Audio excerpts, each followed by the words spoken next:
ഇപ്പോൾ രാഷ്ട്രീയ നിരീക്ഷകൻ ഡോക്ടർ മോഹൻ വർഗീസിലേക്കാണ്. ഡോക്ടർ മോഹൻ വർഗീസ്, കഴിഞ്ഞ കുറച്ച് ദിവസങ്ങളായി ഇന്ത്യ സഖ്യത്തിലെ പ്രത്യേകിച്ച് കോൺഗ്രസ് രാഹുൽ ഉയർത്തിപ്പിടിക്കുന്നത് ഈ CSDS ഡാറ്റയുമായി ബന്ധപ്പെട്ടാണ്.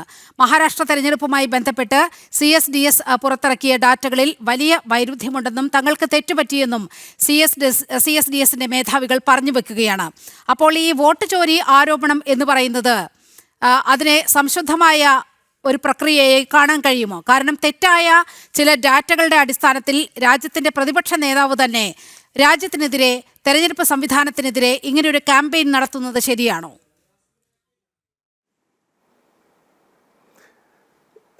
വിവിധ ഏജൻസികൾ നൽകിയ ഡേറ്റ അതെല്ലാം കൂടെ ക്രോഡീകരിച്ചുകൊണ്ടും കോൺഗ്രസ് പാർട്ടി തന്നെ നടത്തിയ ഒരു സ്റ്റഡി, ഏതാണ്ട് 40 ദിവസത്തോളം 40 പേരടങ്ങുന്ന ഒരു ടീം ഏതാണ്ട് 6 മാസത്തോളം കഠിനാധ്വാനം ചെയ്തു എന്നാണ് പറയപ്പെടുന്നത്.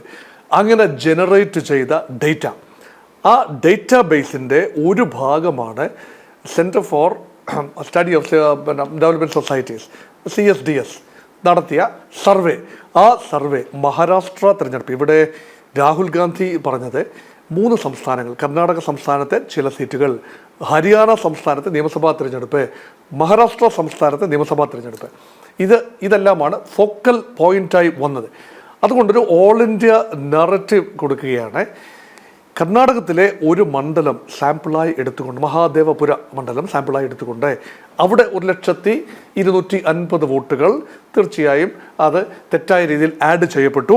അതിൻ്റെ ഇമ്പാക്റ്റിലാണ് ഭാരതീയ ജനതാ പാർട്ടിക്ക് ജയിക്കാൻ സാധിച്ചത്. ഇതാണ് ബേസിക് കണ്ടൻഷൻ. അങ്ങനെയെങ്കിൽ ഈ നരേന്ദ്രമോദി സർക്കാർ അധികാരത്തിൽ വന്നിരിക്കുന്നത് 25-ലധികം ലോക്സഭാ മണ്ഡലങ്ങളിൽ സമാനമായ രീതിയിലുള്ള വോട്ട് ചോരി നടന്നു എന്നാണ്. അതിന് ഉപോത്ബലകമായി പറയുന്നൊരു കാര്യം, മഹാരാഷ്ട്ര തെരഞ്ഞെടുപ്പ് അതിനുശേഷം ലോക്സഭാ തെരഞ്ഞെടുപ്പിന് ശേഷവും ഇത് തുടരുകയും മഹാരാഷ്ട്ര സംസ്ഥാനത്ത് 48 ലോക്സഭാ മണ്ഡലങ്ങളിൽ 30 മണ്ഡലങ്ങളിൽ കോൺഗ്രസും മഹാവികാസ് അഗാദി ജയിച്ചു വരികയാണ്. പക്ഷേ നിയമസഭാ തെരഞ്ഞെടുപ്പ് വന്നപ്പോൾ 288 മണ്ഡലങ്ങളിൽ കേവലം 50 മണ്ഡലങ്ങളിൽ താഴെ മാത്രമാണ് കോൺഗ്രസും NCP ശരത് പവാർ വിഭാഗവും ഉദ്ധവ് ശിവസേനയും എല്ലാം ചേർന്ന മഹാവികാസ് അഗാദിക്ക് വിജയിക്കാനായത്. അത് ചൂണ്ടിക്കാണിച്ചുകൊണ്ട് 3-4 ആരോപണങ്ങളാണ് മഹാരാഷ്ട്രയെക്കുറിച്ച് വന്നത്. അതിൻ്റെ ബേസ് മെറ്റീരിയൽ എടുത്തിരിക്കുന്ന പ്രധാന സോഴ്സാണ് CSDS റിപ്പോർട്ട്.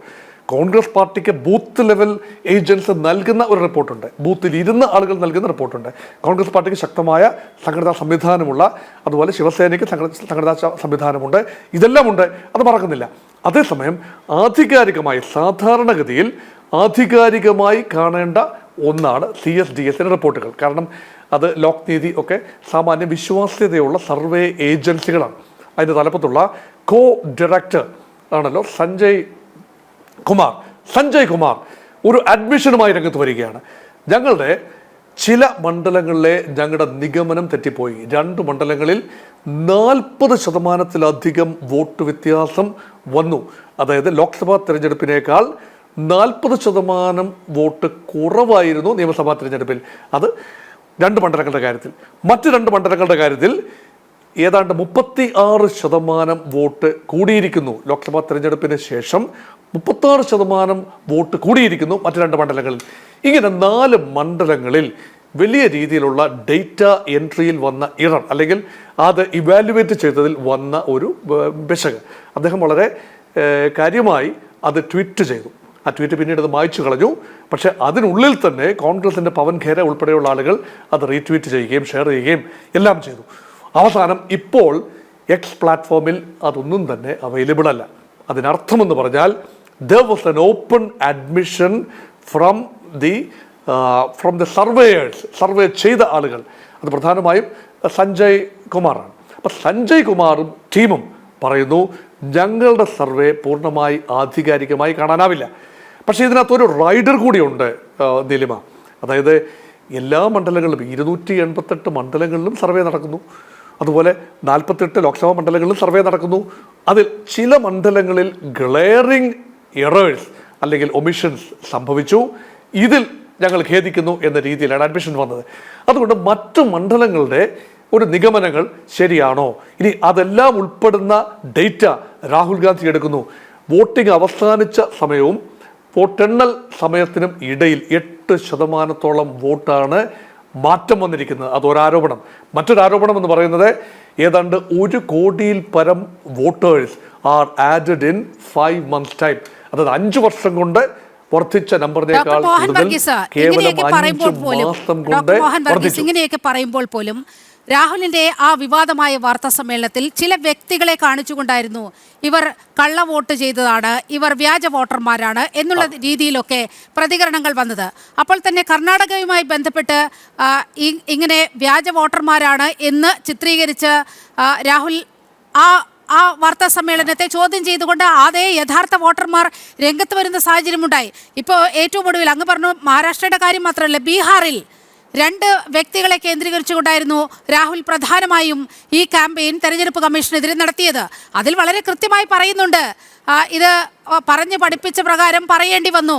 യഥാർത്ഥത്തിൽ ഞങ്ങൾ വോട്ടർ പട്ടികയിലുണ്ട്, മറ്റൊരാൾ അന്തിമ വോട്ടർ പട്ടികയിലില്ല എന്ന് പറയുന്നു. പക്ഷേ കരട് വോട്ടർ പട്ടികയിൽ പോലും അയാളില്ല. പക്ഷേ അയാൾ RJDയുടെ ബൂത്ത് ഏജന്റ് കൂടിയാണ്.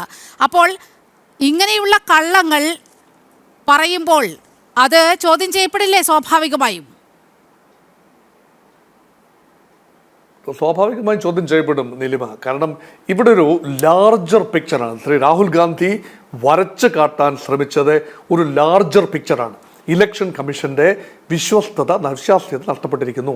അതിനുള്ള പ്രധാന കാരണം ഇപ്പോൾ ഘടനാപരമായി സയന്റിഫിക്കായി, നേരത്തെ ഇവിടെ സൂചിപ്പിച്ചതുപോലെ സയന്റിഫിക്കായി വോട്ട് റിഗ് ചെയ്യുകയാണ്. അതായത് ഈ പടക്കമെറിഞ്ഞും അല്ലെങ്കിൽ ഉടുക്ക് കുട്ടിയും അല്ലെങ്കിൽ ചെണ്ടമേളത്തോടു കൂടിയും വന്ന് വാളും പരിചയമായിട്ട് വന്ന് ബൂത്ത് പിടിച്ചെടുക്കുന്ന കാലം കഴിഞ്ഞു. അതിനു പകരം ഘടനാപരമായി വോട്ടേഴ്സ് ലിസ്റ്റിൽ ക്രമക്കേടുകൾ നടത്തി അത് പേര് ചേർക്കുമ്പോൾ മുതൽ വ്യാജ വോട്ടർമാരെ ഐഡന്റിഫൈ ചെയ്യുമ്പോൾ മുതൽ വെട്ടിനിരത്തലുകൾ ചെയ്യുമ്പോൾ വരെ ഉള്ള ഘട്ടത്തിലെല്ലാം തന്നെ വളരെ സയന്റിഫിക്കായി ആ റിഗിങ് നടക്കുകയാണ് എന്ന ഒരു പ്രതീതി ജനിപ്പിക്കാനാണ് ശ്രീ രാഹുൽ ഗാന്ധി ചില കേസ് സ്റ്റഡികൾ എടുത്തത്. അപ്പോൾ അദ്ദേഹം ചെയ്യേണ്ടിയിരുന്ന വളരെ അക്കാദമിക്കായി, അതായത് അദ്ദേഹം തന്നെ ഒരു അക്കാദമിക്കായിട്ട് തന്നെയാണ് ഒരു പവർ പോയിന്റ് പ്രസന്റേഷൻ്റെ സഹായത്തോടു കൂടിയാണ് ഈ ഫാക്ട്സും ഫിഗേഴ്സും വർണ്ണിക്കുന്നത്. പക്ഷെ അവിടെ ഫണ്ടമെൻ്റലായ ചില തെറ്റുകൾ, അത് അദ്ദേഹത്തിൻ്റെ അഡ്വൈസേഴ്സിൻ്റെ പോരായ്മയാകാം, അദ്ദേഹത്തിൻ്റെ തന്നെ രാഹുൽ ഗാന്ധിയുടെ തന്നെ ഒരു സ്റ്റഡി മെറ്റീരിയൽ അല്ലെങ്കിൽ സ്റ്റഡി കപ്പാസിറ്റിയുടെ കുറവ് കൊണ്ടാകാം, സ്ക്രൂട്ടിനിയുടെ അഭാവം കൊണ്ടാകാം. എന്നിരുന്നാലും ഗ്ലെയറിംഗ് മിസ്റ്റേക്സ് വന്നു. അതുകൊണ്ട് ഒരു ലാർജർ, ഇപ്പോൾ കോൺഗ്രസ് പറയുന്നത് ഒരു ലാർജർ പിക്ചർ വരച്ചു കാട്ടാൻ ശ്രമിക്കുമ്പോൾ ഒറ്റപ്പെട്ട ഏതാനും എറേഴ്സ് മാത്രം എടുത്തുകൊണ്ട് അല്ലെങ്കിൽ ഏതാനും മണ്ഡലങ്ങളിൽ വന്ന ഡിസ്ക്രിപ്പൻസി മാത്രം എടുത്തുകൊണ്ട് എങ്ങനെയാണ്? പക്ഷേ ഇതേ ആർഗ്യുമെന്റ് തിരിച്ചും ചോദിക്കാം. ഇന്ത്യ മഹാരാജ്യത്തെ 543 ലോക്സഭാ മണ്ഡലങ്ങളിൽ പെടുന്ന ഒരു മണ്ഡലം മാത്രമാണ് ഈ പറയുന്ന ബാംഗ്ലൂർ സെൻട്രൽ മണ്ഡലം. അതിലെ ഒരു നിയമസഭാ സെഗ്മെന്റ് സാമ്പിളായി എടുത്തുകൊണ്ടാണ് രാഹുൽ ഗാന്ധി പ്രൊജക്റ്റ് ചെയ്യുന്നത്. അതുകൊണ്ട് ഈ ആർഗ്യുമെന്റ് രണ്ട് വശത്തും ഇത് ടെനബിൾ ആവില്ല. അതായത് BJP പറയുകയാണ് ഞങ്ങൾ ഇതുപോലെ ഒറ്റപ്പെട്ട സംഭവങ്ങൾ ഗ്ലെയറിംഗ് എറേഴ്സാണ്, അതുകൊണ്ട് ഇത് മുഴുവൻ തെറ്റാണ് എന്ന് പറഞ്ഞാൽ അത് ശരിയാവില്ല. കോൺഗ്രസ് പാർട്ടി പറയുകയാണ് ഒരു മണ്ഡലത്തിൽ